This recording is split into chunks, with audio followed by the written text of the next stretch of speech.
I am not going to try to. I'm going to try not to go too deep in there because there's a lot of inyanim, and all the mefarshim are going mostly into Kabbalah here. However, I'm going to try to stay between the Midrash and Chassidus in order for everyone to understand and be able to remember the explanations. How many times in the Torah it says Vaydaber Hashem al Moshe, that Hashem's ordered Moshe to go and tell mitzvah to the Bnei Israel? So many and so many times, we don't even know the number.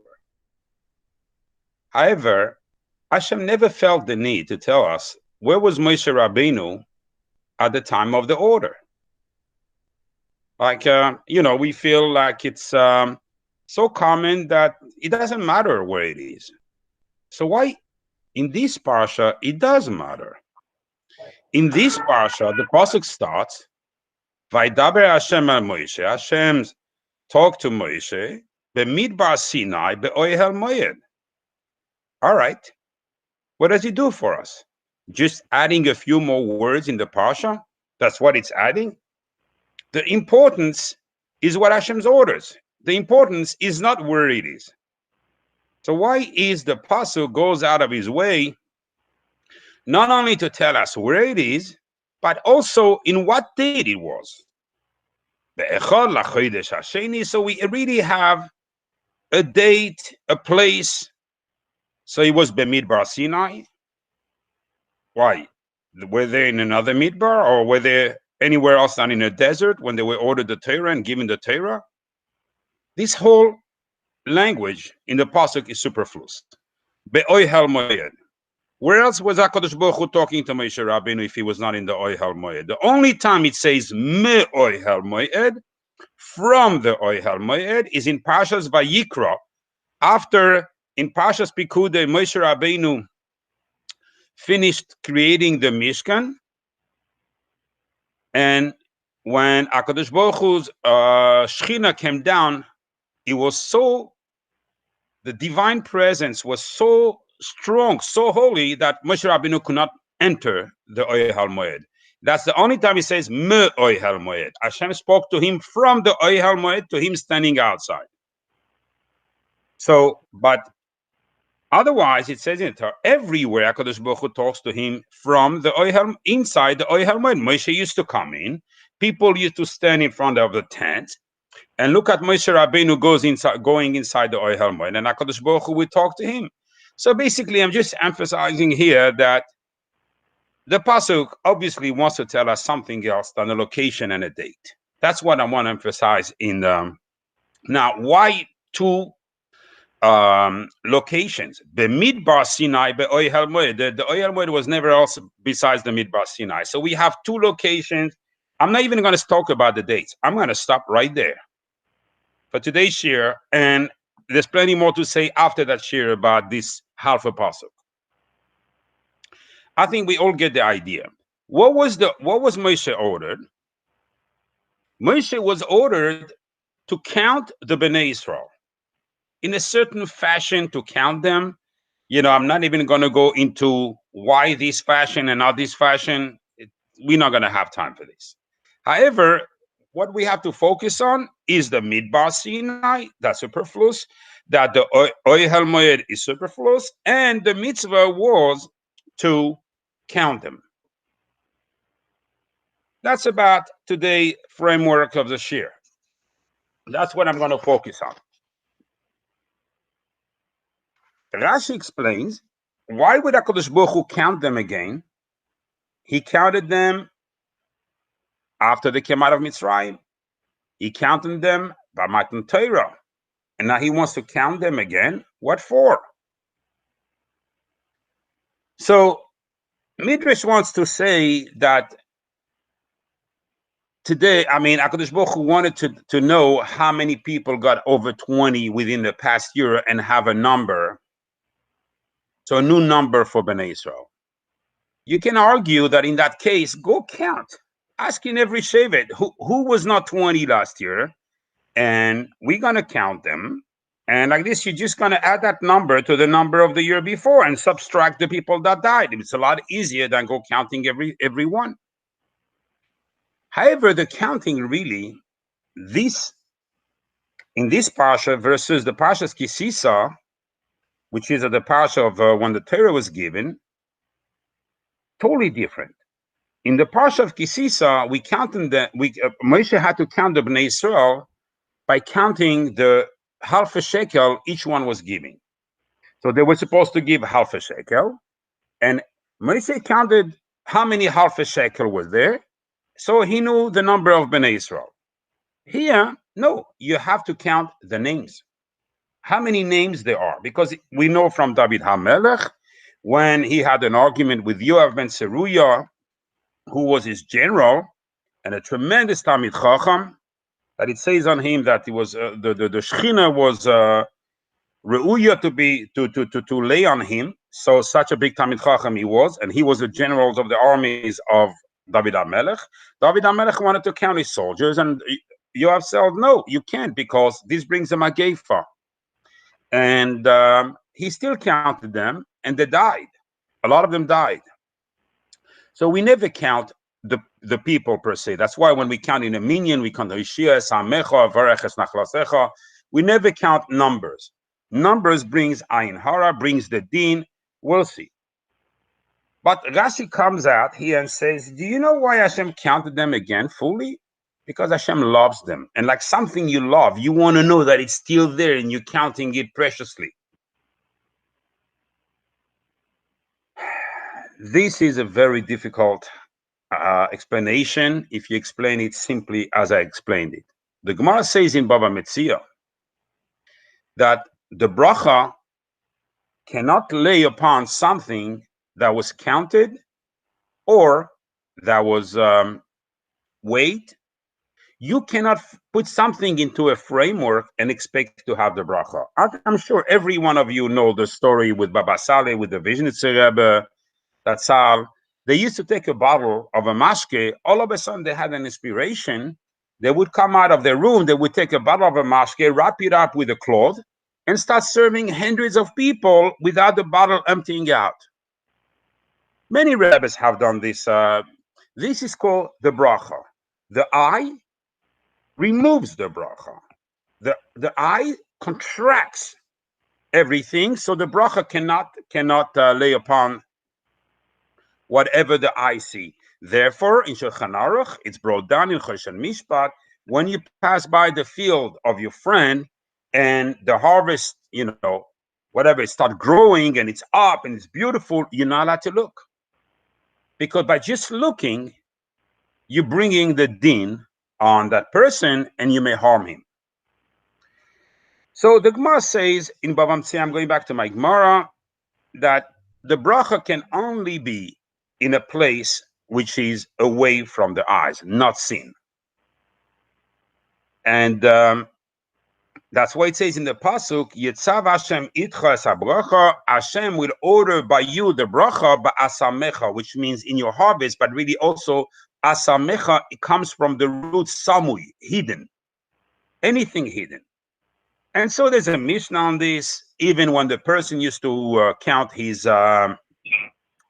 when the person used to count exactly how much he harvested and everything, he used to say, yeah, he rotzoin. The Mishnah goes weiter and weiter. So we see that with our action, we can basically remove the bracha. So if we can remove the bracha, why did HaKadosh Baruch Hu? He loves us, according to Rashi. So if you love us, don't count us. And you count the stars, you can count the stars. You blessed us like to be like the stars in the sky. In the same way you don't count the stars, you don't count the Bnei Israel. Counting the Bnei Israel basically diminishes the bracha. The Gemara, the Tanaim, the Amoraim have said it. So why does a Pasha start with the Tzivui, with the mitzvah of counting the Bnei Israel? Rashi, you call this love? I'm sorry, I'm calling this hatred. You only want to count your enemy. You don't want to count your friends, because Chaz v'Shalom, you're going to harm them.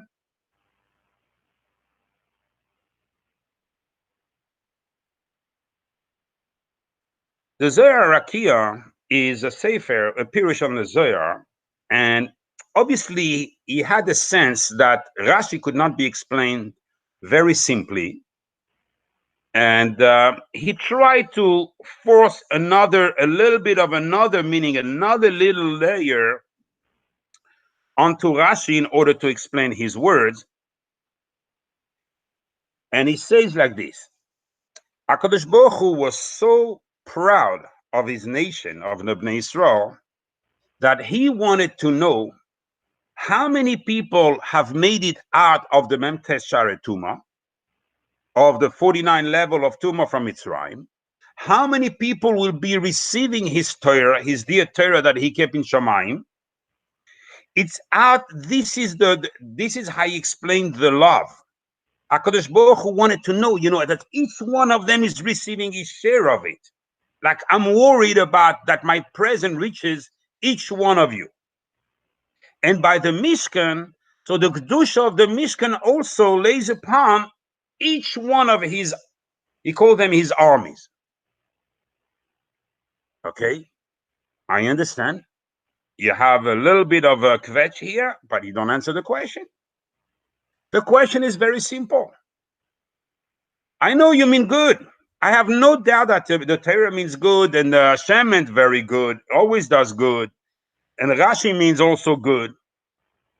But you don't count. Counting removes the bracha. That's what the Gemara in Bamidbar said. So why do you count? Now you have a reason, because you want to know that if each one is receiving a present, by counting him, he may die in a few days. You may kill him. So what good do you do, by inquiring if he received his present? You're not doing any good. The Zohar goes down a bit this path, and explains a little bit. Each one is going to add us another layer for us to come up to the light. So, and I promise you, I'm not going to Kabbalah today. So I'm just bringing it as a pshat or as a midrash. Explain the Zohar like this: nothing like the truma. If you want to take the portion of the kohen out of your harvest, you need kriyas shem. You need to call it by name. There's no kedusha that can lay upon a piece of the harvest, even though you prelevated it, unless you call it. You cannot give something to the Beis Hamikdash unless you're making it with your mouth hegdesh. Comes the Zohar and says, this is the inyan here. HaKadosh Baruch Hu wanted the Bnei Yisrael to be elevated, and since nothing can be done without be called by the mouth, therefore we had to count them. And why? Bamidbar Sinai, it says, once Bamidbar Sinai refers to the Torah that was received in Midbar Sinai. The second thing, the Ohel Moed, is the Kedusha, so that's why we count them again once to provide them. It's like you have a Rav. Can he be Rav without being nominated? No. Can you have a Chazan in a shul? He cannot be there without nominated. Same thing with the Hegdesh, same thing with the Torah. So Hashem had to nominate them. Each individual had to be nominated to be a soldier of Hashem in Torah, a soldier of Hashem in Kedusha. That's what the Zohar says. Okay? That's what you say, and that's the meaning. I have no problem. However, I don't understand one thing. The Torah was not given in Midbar Sinai, it was given in Har Sinai. The two previous parashas couldn't stop saying Har Sinai, Har Sinai, Har Sinai. The last words of last parasha are Behar Sinai. So why do you start with the Midbar Sinai? Tell me that you're referring to the Torah. You're referring to the portion of the Torah. The counting was basically a nomination. I would understand, but it doesn't stem in the words. Because now it says Bamidbar Sinai in general. We're not precisely talking about the Torah. Now you want to tell me Ohel Moed, it means the Kedusha? Where do you get this from? I don't see any hint in the Lashon. It says Midbar Sinai, in the Midbar Sinai, in the Ohel Moed. it basically refers to a location. It doesn't refer to an adjective of providing something to the Bnei Israel. So where is the Zohar learning this from the Pasuk? Let's back off a little bit. Let's go back a year ahead of that time, when Moshe went up to Shamayim to get the Torah. It says in the Pasuk, Moshe Allah el ha'eloikim, and Moshe went up to Hashem. Hashem told him to go up in the mountains, up the mountain, and he had to go up to Hashem. Why it says Allah? Simply because a mountain, you don't go down, you go up. So the Midrash learns totally differently. The Midrash says, he is hinted what it says in Gemara Shabbos, the whole fight that Moshe Rabbeinu had with the Malachim, whether he could take away the Torah or not. And Allah mean you confronted. I mean, and you surpassed. That's what the pasuk means. And you went to the Makim where it says Eloikim, which is usually the Shechina, because the Shechina decided, Shaviso Shevi, you captured a hostage, I don't know how to call it, Lokachta Matanos Ba'ad, I mean, you took presents to people. I'm not going to go into the last part of the pasuk because it's a totally different midrashim and totally different ways. I'm just going to keep on with Shavisa Shevi, and you capture and you made some captures. You captured. The Midrash says that when HaKadosh Baruch Hu was giving the Torah to Moshe Rabbeinu, at that time the Torah was, the Luchas was 6 tfachim. 2 tfachim were already in the hand of Moshe Rabbeinu. 2 tfachim were in the air, and 2 tfachim were still in the hands of Hashem. And this has a tremendous meaning, which could be also another shir. However, in very briefly, we learn from here that 2 tfachim Torah shebichtav, the 2 in the air is Torah shebe'al peh, the 2 tfachim in the hand of HaKadosh Baruch Hu is the Sod. So meaning that all the Kabbalah and everything, that's what he refers to when he was in the hand of Hashem. But here, let's go back to our subject. The Yerushalmi says, in the Yerushalmi Tainis, that when Moshe had 2 tfachim exactly equal to HaKadosh Baruch Hu, and 2 were in the center, in the air, Bnei Israel started doing the Egel. So HaKadosh Baruch Hu said, you know what? I'm not giving you the Torah anymore. Go down and everything. Moshe Rabbeinu had to pull it away from HaKadosh Baruch Hu, from the hands of HaKadosh Baruch Hu, roughly like this, grab it away. And it says that the hand of Moshe Chaz v'Shalom Kaviyachol surpassed the hand of Hashem. And this is how he's been taking the Torah. That's why it says Lokachta, because a person who receives a present, it says Kibalto, you receive. You're not taking a present. You're taking something. If you're buying it, you can take it and pay money for it. So here it says Lokachta, but it says Matana is behind it, meaning it's either a present or it's something you're purchasing. If it's something you're purchasing, says the Midrash, where is the money? If it's something that you're receiving in present, then why taking it? Receive it. Sfas is here explains something extremely deep. And I'm only going to brush it because I wrote a lot more on this Sfas Emes. It seems very simple and very high level what he says, but extremely deep. It says, the true pasuk says, "U'Moshe Allah Elohikim." This is the beginning of the pasuk. Moshe went up to Hashem. Vayikra Elov Hashem minahar lemor. Hashem called him from the mountain. I'm not sure to understand. Moshe goes up the mountain. HaKadosh Baruch Hu calls him from the mountain. But you're both from the mountain. Moshe came out to meet you there. So HaKadosh Baruch Hu, you're on top of the mountain. So what he means, Vayikra Elov Hashem minahar. HaKadosh Baruch Hu called him from the mountain. If someone is on top of the mountain, and his friend is at the bottom of the mountain. Okay, you can say, I'm calling you from the mountain. But if both of them are on the mountain, this language of calling you from the mountain, no, especially that you are exactly, both of you were at the peak of the mountain.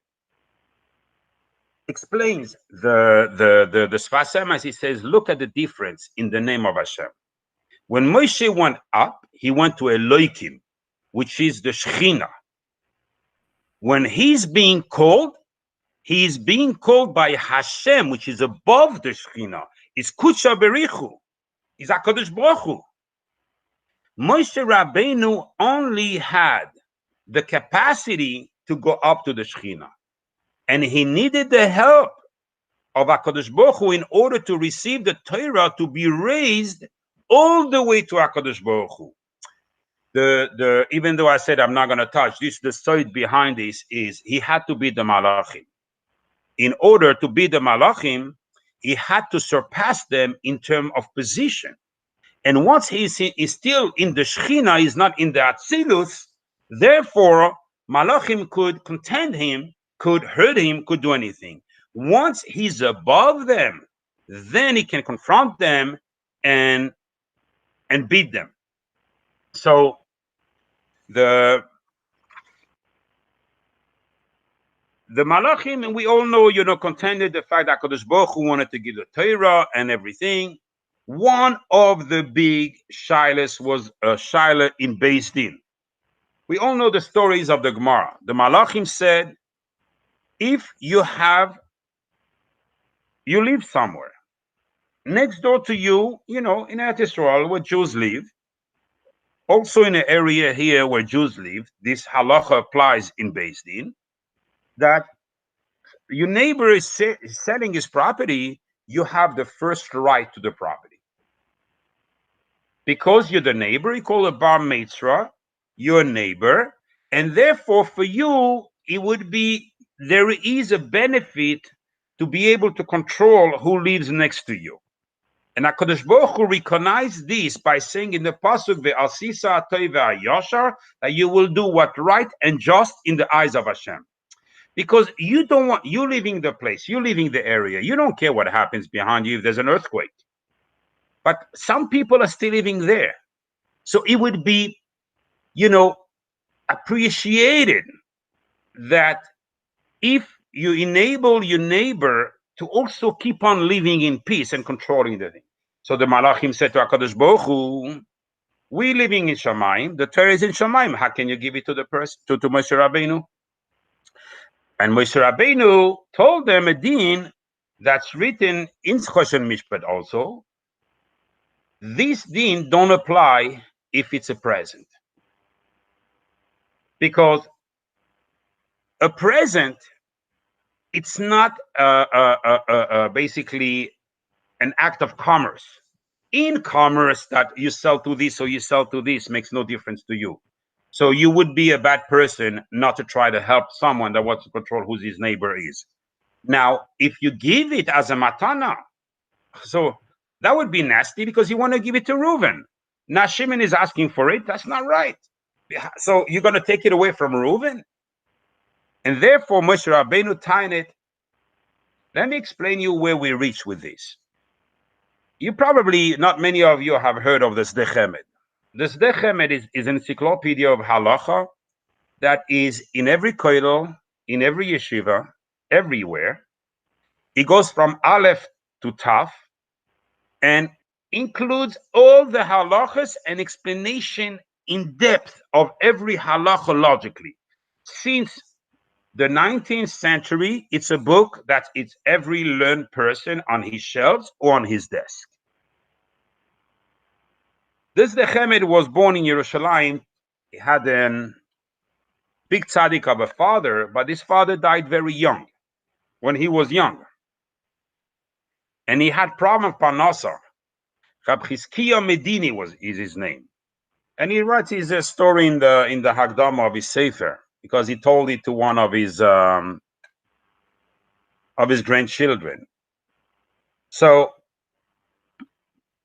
and just for the story where he ended up in Turkey, on the border with Russia, and he was robbed there for 40 years. But the story I'm going to say here, just for you to be able to understand the answers to the question we have asked, is as follows. When he was a young boy, young lad, just got married. There was a very famous yeshiva he wanted to enter, but he didn't. It was for special gifted people, very advanced, very extremely intelligent people. But he had one great thing, going for him, that everyone knew that he was not so gifted, but he would not move from his Gemara. He would never move from his Sefer. Oh, you would see that Chizkiah was always learning. Since a young age, he had that power to glue himself into a chair and basically disappear from this world and go to the world of what he was learning. Shiva was a Roshkera, was going, He says, you know what? This Midah is tremendous. And if these gifted guys could learn something from this boy, it would be very valuable. So he says, okay, come in. I accept you into the kollel, into the yeshiva. Started learning there. 2 weeks had not passed that one of the extremely gifted person, young Galat, started jealousing him tremendously. This guy knew everything by heart, everything, but without toiling, without any effort. And it was basically a conscious call to see someone toiling like this in Torah and showing the right way how to behave and how to learn, that he was basically creating a havoc in their head. So he decided to get rid of him. There was an Arab maid cleaning the best medrash, and he paid her, he bribed her, and he said, look, you're going to go run in the street like a crazy maniac and scream that this Chizkiah did something to you, which is, everyone understand, not proper and everything. And so she did. Arabs are dumb and they take bribes and they don't see further than their nose. Past a few weeks, the bribe money runs out. She comes crying to Reb Chizkiah, and she says, look, I have children home. I have nothing to feed them with. I made a mistake. I took the bribe. I hurt you. I apologize. She threw herself on the floor up. She apologized, but I said, you need to help me get back my job. I can't put food on the table and let and already my children are suffering of hunger. Took me a lot of efforts to come to you and apologize to you after what I did to you. Chizkiah told her, I forgive you. And she said, look, I'm even going to make good. I'm going to say the truth. I'm going to go out and claim publicly that this guy bribed me and that it was all a lie, and you will regain your reputation. Oh, I felt such a joy all of a sudden. Finally, the day of Nekama had come, and finally he's going to be able to regain his place. And then he starts thinking, he says, oh, no. He says, look, I'm going to help you get back your job, but you cannot say that story. You have to swear to me that you will not utter one word of what happened. What was he thinking? It was already a Chilul Hashem that the people in town thought that one of the Jungelad misbehaved like this improperly. No, he acted improperly. Now you're going to come up and raise again another a weird tsunami in the city, when really the other guy is a bad guy. It's going to be another Chilul Hashem. I'm not allowed to make a Chilul Hashem. Therefore, she can't say anything. He goes to the Rosh Yeshiva, and because the Rosh Yeshiva didn't believe the Arab lady, and because he saw his Talmud and everything, that's why he had fired her. And he begged the Rosh Yeshiva, please accept her, let her take back a job. She needs the job and everything. And the Rosh Yeshiva looked at this Talmud like this, and he says, my gosh, I know he hasn't done nothing. And look at him, So, anything you want to tell me? The Rosh Yeshiva says, no, that's it. Just please, for my sake, give her back a job. The Rosh Yeshiva gave her back a job. Listen to his time, and she was able to re-enter the yeshiva. And at that moment, said the Sdech Chemed, he felt all of a sudden his body changing, his head changing. Him that had no memory, him that had limited capacities, intellect capacities and everything, became something that it would take today. Create computers. I don't know how familiar you're with computers, but these are the supercomputers where even a country like America has maybe, 5, 6. These are supercomputers to be able to take all the halachas, find and team of experts and iluyim and everything. This is what Torah Matana. With this, we answer the Zohar, we answer the Pasuk. When HaKadosh Baruch Hu named the Midbar Sinai, it just tells us, why is it the Torah? Because Bamidbar is Gematria Avraham. What did Avram? Avram was the guy in Ador. And he says to HaKadosh Baruch Hu, let me talk to you. Ve'anoichi afar va'efer. If you want Torah doesn't go by Balegaiva. Torah goes by Anava. Torah goes by you being insulted, you keep quiet. More Torah you'll have more intellect. Midrash says, we deserve the Torah because by Har, in the Har, Avram is Gematria Har HaGadol. And so is Bamidbar. Sinai, we say, watch out, the Ayin is Ayin Hara. Sinai is Gematria Ayin, one against the other. You have to be in the Midbar to be Sinai. Otherwise, you will be harmed by the eye. We have 2 Torahs. One Torah we received by Matana. One Torah we need to toil. A person, Torah is not a science. It's not how much effort how many years you learned into it. Is how you behave, how much kedusha you put in your learning, how much Torah you put in your learning, how much toiling you put in your learning. All of a sudden, out of nowhere, all of a sudden, you feel you're raised. Sinai is Gematria Sulam, ladder. The ladder of Yaakov Avinu, this whole entire world. People are going up and down between the upper worlds and the lower worlds. Some people who have the right intention and do the right thing, they're elevated. Chaz v'shalom, the people who sin, they descend. Sinai came to teach us which way to go, how to. That's why the Torah says this tzivui. Don't misunderstand it. It's not counting. I'm not interested in counting. You think HaKadosh Baruch Hu didn't know the number of Am Yisrael? He needed to count them. No. As we said before, minu limnois, in Lashon HaKodesh, and nominating and counting is the same verb. So yes, HaKadosh Baruch Hu, blurred the whole idea behind it, but here we were talking specifically about making sure that Am Yisrael gets first the matana. Once you have your matana, then you can toil on it the right way, and then you will deserve to be with the head above the clouds and understand Torah to a point where even computers over 100 and some years after cannot basically do the job you have done. You hear us saying that we should be.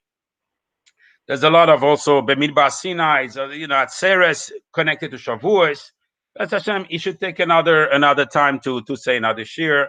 Yehi Ratzon, we should be able to be zoiche the Torah, be'emes, b'kedusha of Torah, and learning it with the right purposes, and be elevated to the level to be able to do the tikkun shashalem and be zoiche to the geula shleima b'mhera b'yameinu. Amen. Amen. Thank you. Yeah. Take Kaya, thank you. Brought to you. Thank you so much. It's gorgeous. Alishman, bye. I do it.